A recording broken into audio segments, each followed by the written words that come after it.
incredible women transforming challenges into success and redefining empowerment. Who are rewriting the rules, shattering expectations, and refusing to fade into the background. Empowered women say no to being defined by their challenges in a world that tries to silence and sideline them. She Wears Boldly celebrates the remarkable journeys of women who have transformed their struggles into stepping stones to success. So grab your coffee or tea, settle in, and get ready to be inspired and fired up. Hello everyone, it's Dr. Drova and She Roars Boldly. I'm not on the road this week. I hope you enjoyed all the stuff from the Super Bowl. But today we have Marie Clark, and she's going to talk about moving to joy. Take it away, Marie. Yeah, so I'm so excited to be here, right?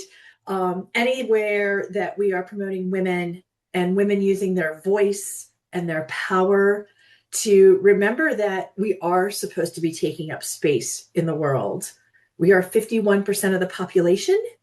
And so we need to, remember that and act like that, even though it is often sometimes difficult to do that. So, but yeah. So do you have any questions you want to start with or?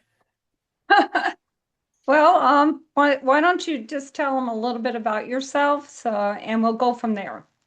I usually pop something up as we go. Yes.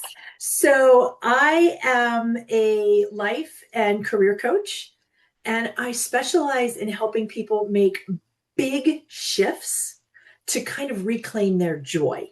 And the whole name of my business is all about moving to joy, and it comes from how I managed to reclaim my joy.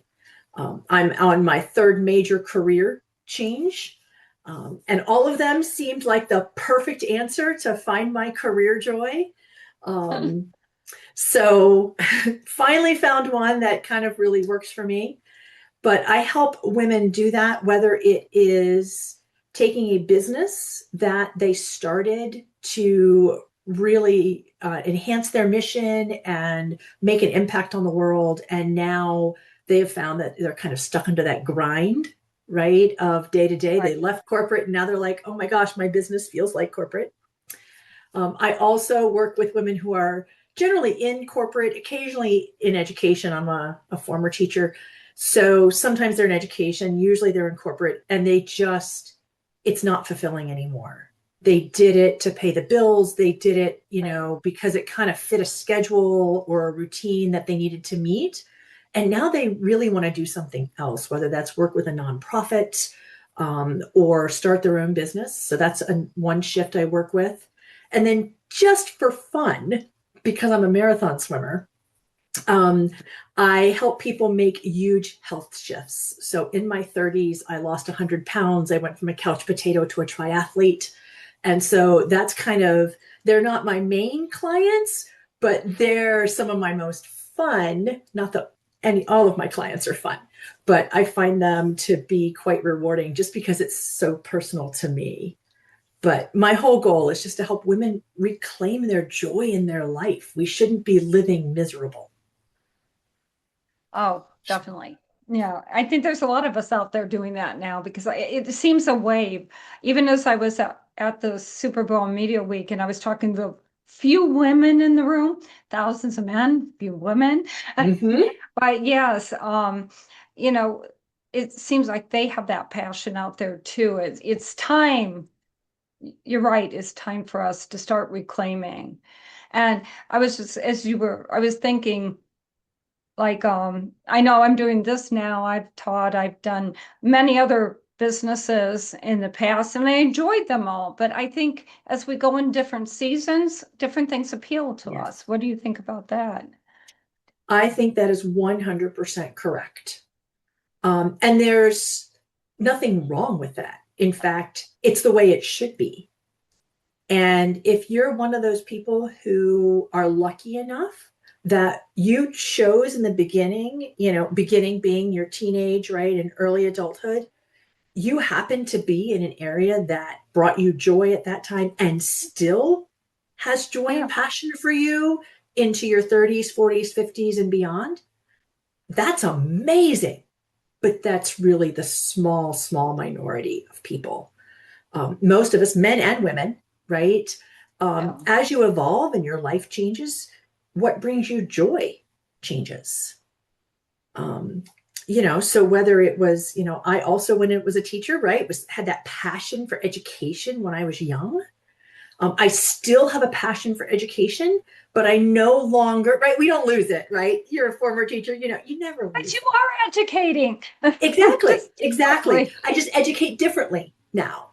And so Yeah. now I educate when I speak, I educate through my webinars, I educate, through my one on one clients. I no longer go into a classroom every day and work with K 12, right? Right. So it's different and my impact is different. Back then I was bringing joy to young lives and inspiration, and now I want to bring joy and inspiration to adults. Yeah. It's seasons. We have different Exactly. seasons and things change on what brings us joy. And I Yes. think that's an important thing that, there's people out there and they're saying, wow, that sounds really good, but how do I even figure out what brings me joy? And I've been working in that job for 30 years and, I'm done, but I don't know what else to do. Do you have any Yeah. advice for them? Oh my gosh, that is the number one question I get. And it's interesting that you picked up on that, right? We didn't really practice or have any questions laid out. So, It's what I do. and you're good at it. So that is so common because you just know I'm not happy anymore. I used to love this job. I used Yeah. to be okay with this job. I used to want to climb the corporate ladder. I used to, whatever it was. Yeah. And now you're going, I just feel a little empty inside. And I want that passion and that joy back. But you have no idea. So a lot of times my clients will do things like they've explored buying a franchise. They've explored just moving to a different company, especially if they've been with the same company for a Yeah. long time. Unfortunately, a lot of people get hit with layoffs and are forced to change, right? And so one of the things we do actually is, it sounds kind of weird, is we look back to look forward. And so we look back at what made you happy, even if it was a hobby, when you were in middle school, in high school, in college. What Oh, did you yeah. do besides? I Yeah. mean, we all went out to the bar and had some drinks, right? But beyond that, because I mean, unless you want to go back and be a bartender. I actually have somebody who that was what they wanted to do, right? Because they love talking to people. Um, and they missed that in their career, right? That Right. um, but anyways, what did you do? What were you passionate about? What were your values? What are you passionate about that you always wish you'd had time to do? When you were raising a family, or when you were putting in all those extra hours on those big projects at work, or trying to build a business, what did you wish you had more time for? What volunteer work did you want to do? What classes did you want to take for your own self-enrichment? And from that, we can start to figure out um, kind of where the passion lies and what will start to bring you joy. And then we can also determine what's the next step from that, right? Because once you know what brings you joy, sometimes you look at it and you go, but I could never make that happen. And we try and make it happen. How do you help them get over the terror of doing that, the fear? Because it is scary. It is scary when you say, well, I'm going to try something new. Yes, yes. And so I like to call myself their possibility partner. Oh, I love that. So in that, I actually have a three-step process we go through. It is a map process. So the M is we really kind of figure out, we measure, we assess where you are. We've used my Move to Joy framework to figure out where you want to go, right? What does bring you passion? And then you're going, I have no idea how to do that. So we look at where are you? And then we figure out where do you want to go, right? And all the steps in between there. And then we create an action plan, which is the A. And the P is just blew out of it's my own freaking process. And I just forgot whatever the P stands for. But basically, it's practical, I think. Right. Stuff happens, right? So with my one-on-one coaching clients, we spend a lot of time in that part of the process where we're looking at this is the reality of life.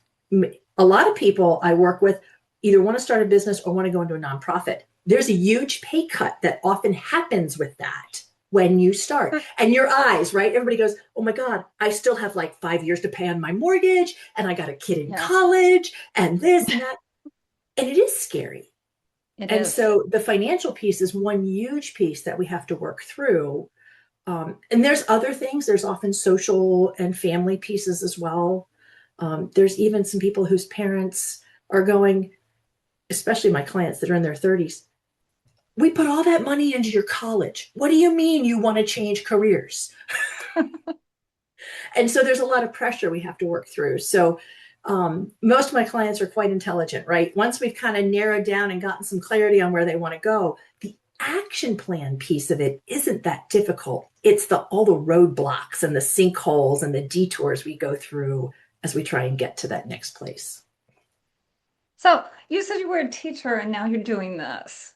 What motivated you to go into this field? You know, what's really funny is there was a 20-year period between those two things. Oh, okay. So what happened then? Yeah, right. So, I mean, part of the reason I work so well with people doing career shifts and big life changes is because I did it, right? So, yeah, I went into special education right out of college. I really wanted to make a difference with special education students, right, with the struggles that they have. And so I did that and realized that the education system was really kind of constraining for a lot of reasons. Yes. And I actually changed states, worked in another state for a little bit, and decided, you know what, I need to do something different.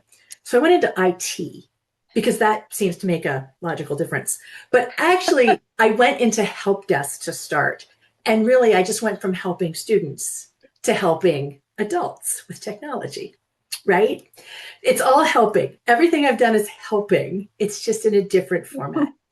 So I spent almost 10 years in help desk and customer service, worked my way up the corporate ladder, did management. They decided to close the division I was in. So I was like, I think I'll try this instead. So I actually did sales in there for a little bit. I am not a direct salesperson. I do okay with selling my own services. I do not do well with, cold calling 300 people a day.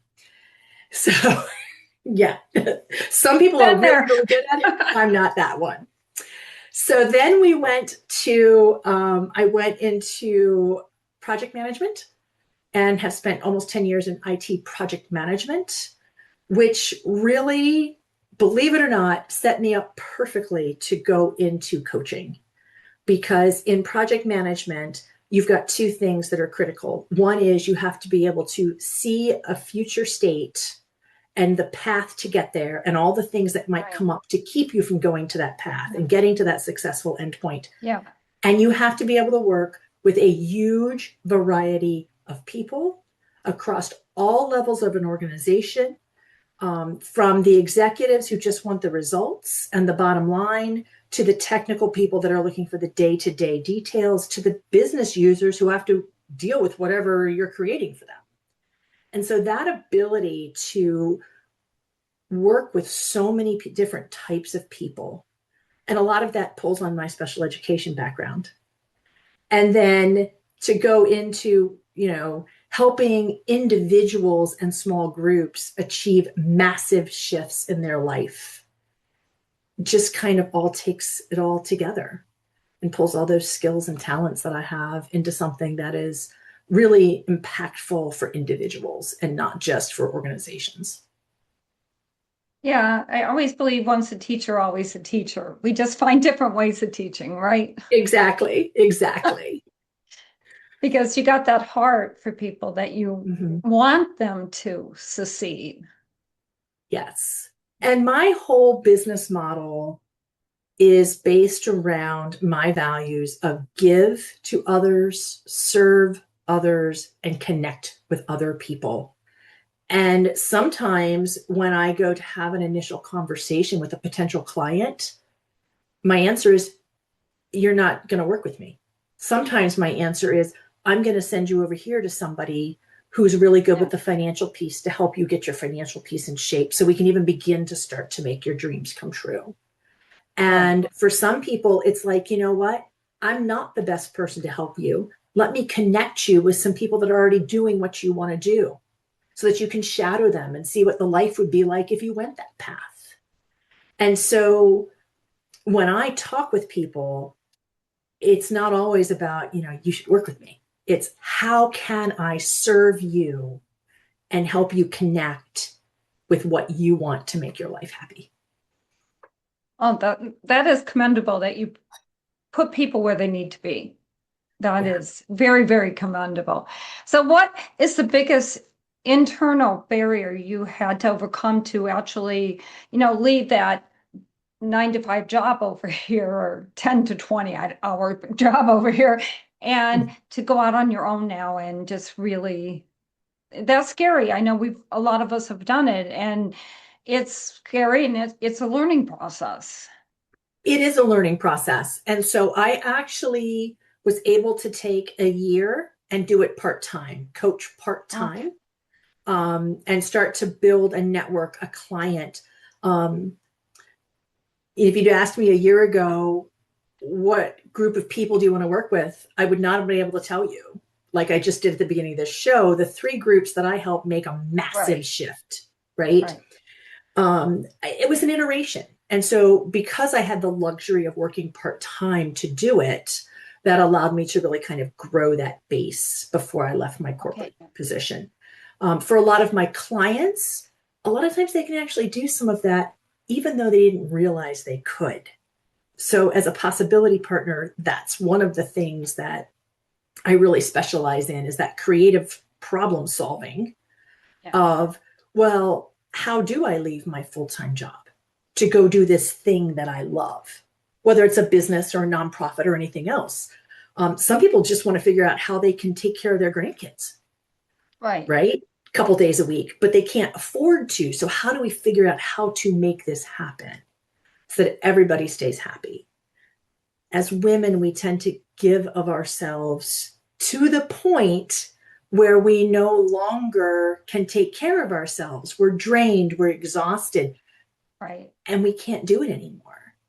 And so to roar boldly and to step into our power, we have to make sure that we are fulfilled as well. And so that's one of the things that we really work through, is how do you make a massive change in your life?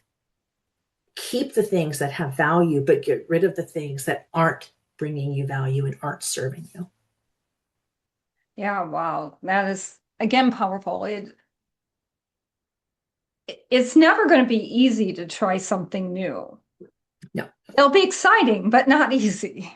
Always, always. So do you have some tips on how to keep going when you wake up in the morning or the middle of the night and go in terror? What am I doing?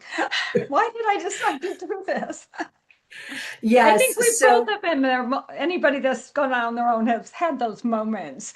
Yes. Entrepreneurs, inspiring entrepreneurs, even those, again, who want to make a massive career shift into something that they didn't spend the last 20 or 30 years doing, right? Even if it's still an organizational position. It is a lot of internal work. And it is a lot of those techniques, right, that we hear about as far as the nervous system regulation. And how do you manage that? And then connection. So that goes back into my other big value, is connection. I don't want my clients just connected to me. I want them connected to a community that supports them. And so whether that is, giving them some podcast recommendations, whether that is connecting them with community groups,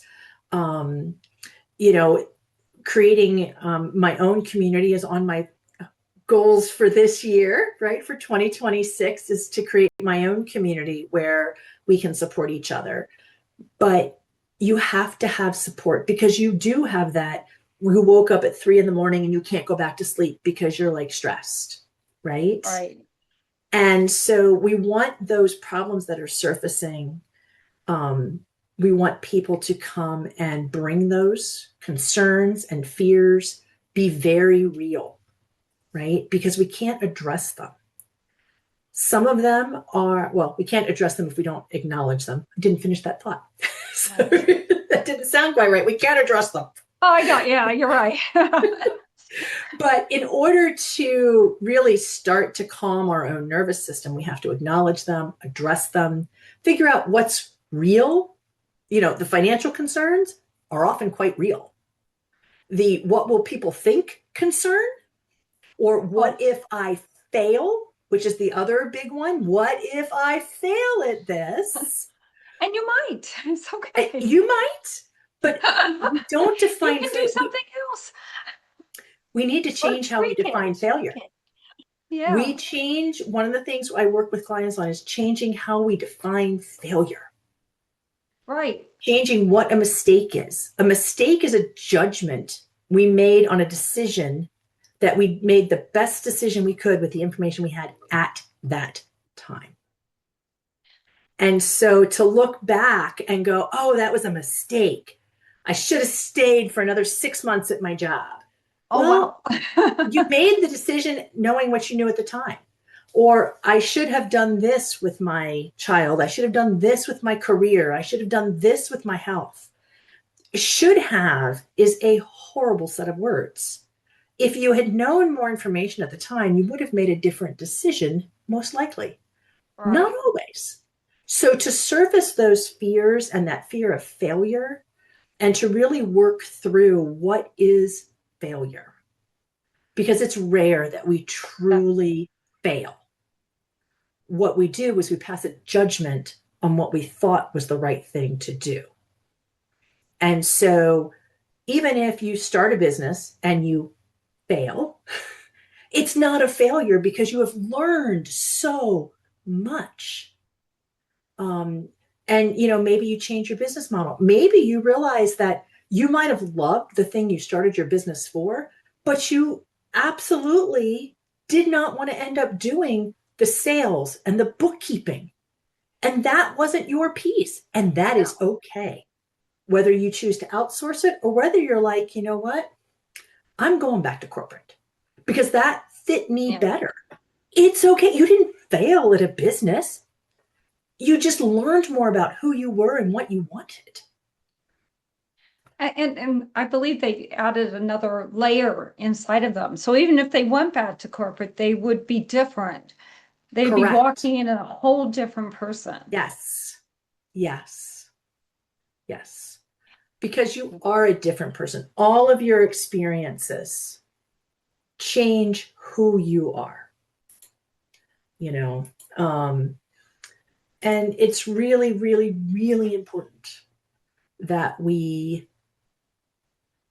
acknowledge our past and acknowledge what has made us who we are, because you can't roar boldly if you haven't acknowledged who you are.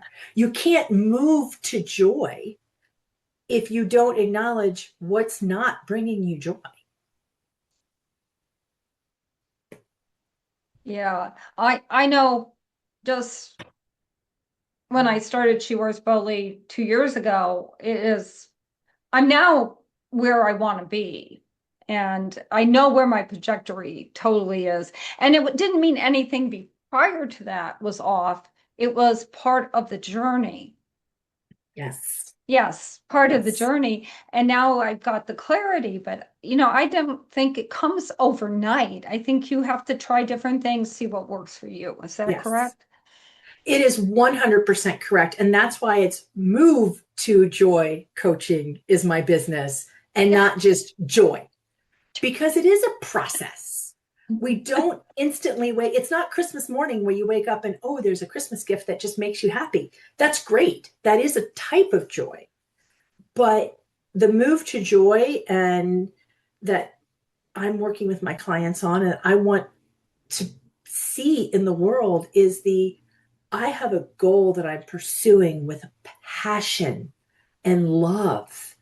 And when I think about Yeah. pursuing this goal and having and achieving it, it's a more radiant joy from inside rather than a external, oh, I'm so excited I got this thing. You're still excited and you're still proud and all of those Yeah. emotions, but it's a much more long lasting intrinsic piece than external.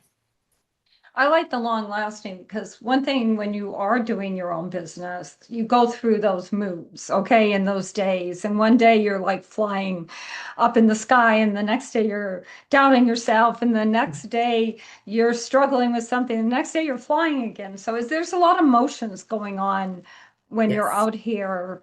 And you go back and forth. What do you have to tell them? Any tips on how to get through those mood changes? We are women and we have a lot of emotions. Okay. Yes. Yes. And so, first of all, if you're on the entrepreneurial roller coaster or the change roller coaster, Yeah. congratulations, you're moving. That's the first Yes. thing. If you don't have that emotional roller coaster, you're probably standing still.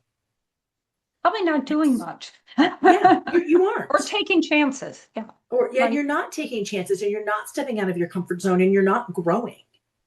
And so when you're through those mood swings, one of the first tips I apply to myself first, and I also work with my clients on is what's going on around you?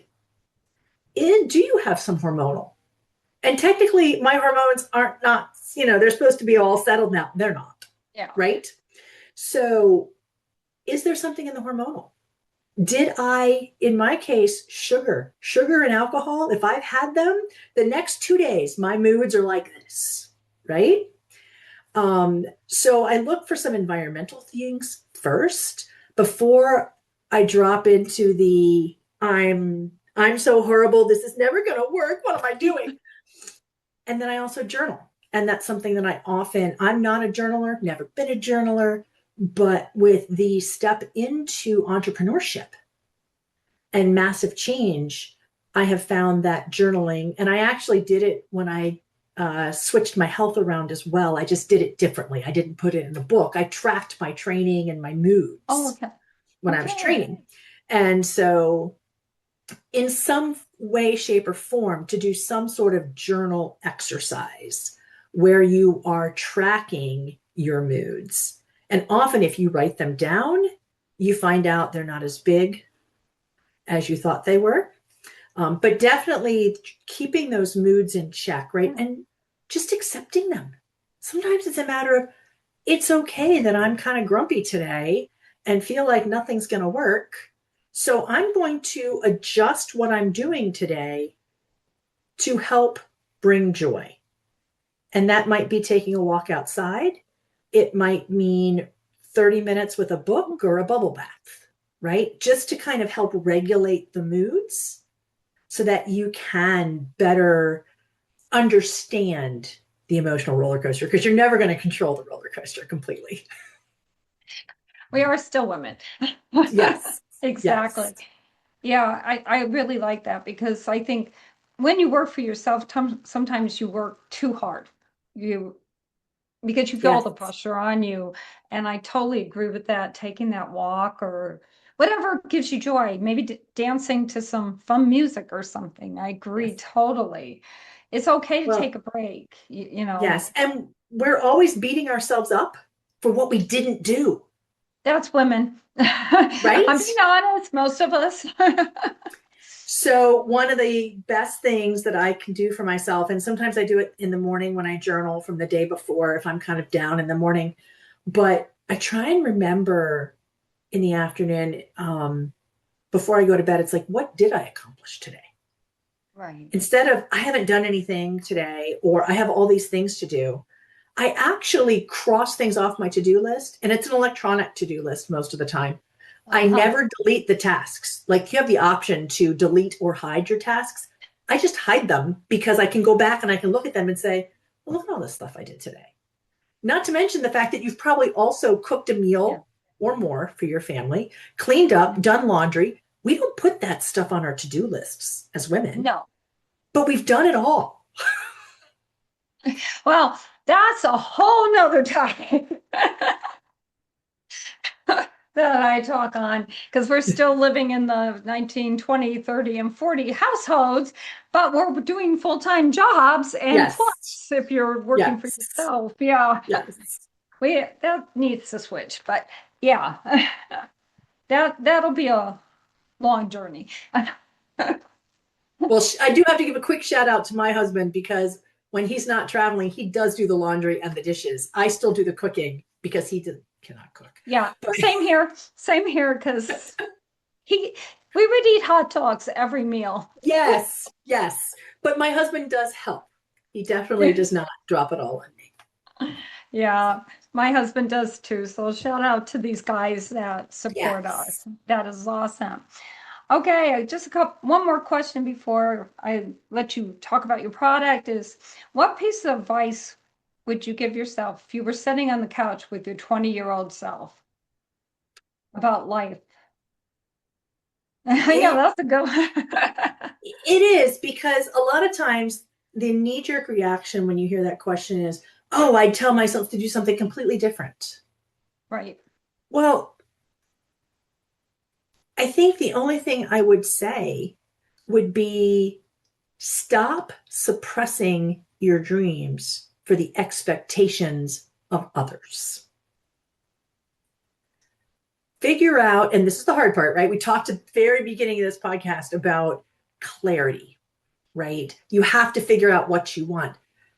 If I could tell my 20-year-old self one thing, because when I was 20, I actually was going to go into a neuroscience program. I actually was accepted into a neuroscience program for master's, and didn't do it because I thought I should be financially responsible and pay off my school debts. No, really, I should have followed that dream of doing neurological research. Because I realize now if I'd done that, I would have been doing all of these happiness academies and the positive psychology because that stuff fascinates me. But I didn't know that. And so really the Love only it. thing I would tell myself is do not let others' expectations define your reality. Yeah, that is stellar. Stellar.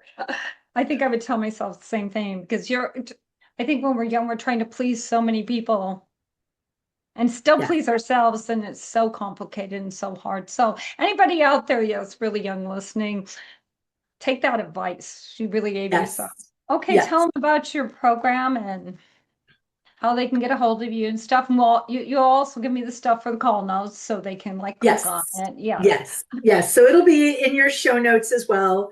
But my website is movetojoycoaching.com. And there you can find out about my one-on-one coaching services. You can also find out about my webinar series that I co-host with another coach who actually works with menopausal women specifically. So I don't know the age range specifically of your audience, but she works a lot with menopausal women and pre-retirees. So her work also involves people doing massive shifts. Right. It's just hers are often a little bit later in life than mine. And so we do a webinar series there. You can find that under the upcoming events. Find out about my one-to-one coaching at my website. And then I am very active on LinkedIn. And so you can find me under Marie Clark on LinkedIn.